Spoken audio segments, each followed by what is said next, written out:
पुणे शहरात बेकायदेशीर अग्निशस्त्र बाळगणाऱ्या सराईत आरोपींवर गुन्हे शाखेने कारवाईचा धडाका लावलाय।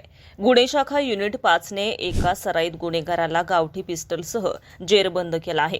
पुणे शहरामध्ये अग्निशस्त्र बाळगणाऱ्या आरोपींची माहिती काढून संबंधितांवर कठोर कायदेशीर कारवाई करण्याबाबत वरिष्ठ कार्यालयाकडून सातत्याने सूचना दिल्या जात आहेत।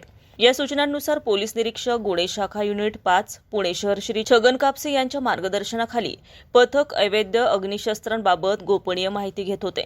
दिनांक 26 जानेवारी 2026 रोजी पोलीस अभिलेखावरील आरोपी चेतन बाळू जाधव हा मगरपट्टा ब्रिजखाली गावठी बनावटीच्या पिस्टलसह येणार असल्याची गोपनीय माहिती पोलीस अंमलदार अमित कांबळे यांना मिळाली। त्यानुसार वरिष्ठांच्या सूचनाप्रमाणे मगरपट्टा ब्रिजखालील दुचाकी पार्किंग हडपसर पुणे येथे सापळा रचण्यात आला। या कारवाईमध्ये आरोपी नामे चेतन बाळू जाधव वय वर्ष 25 राहणार पाण्याच्या टाकीजवळ करंजे नगर शिक्रापूर चाकण चौक पुणे यास ताब्यात घेऊन त्याच्या कब्जातून एक गावठी पिस्टल हस्तगत करण्यात आला आहे। सदर आरोपी हा पोलीस अभिलेखावरील असून त्याच्या विरुद्ध विविध पोलीस ठाण्यांमध्ये गुन्हे दाखल असल्याची माहिती आहे।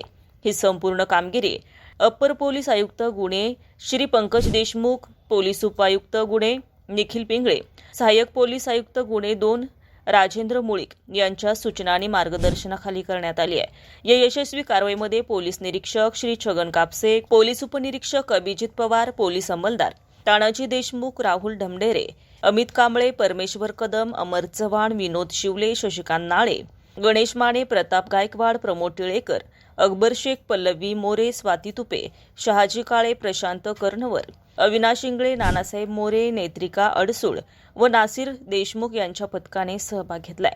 पुणे शहरात गुन्हेगारांवर कडक कारवाई सुरूच राहणार असल्याचा इशारा पोलिसांकडून देण्यात आलाय।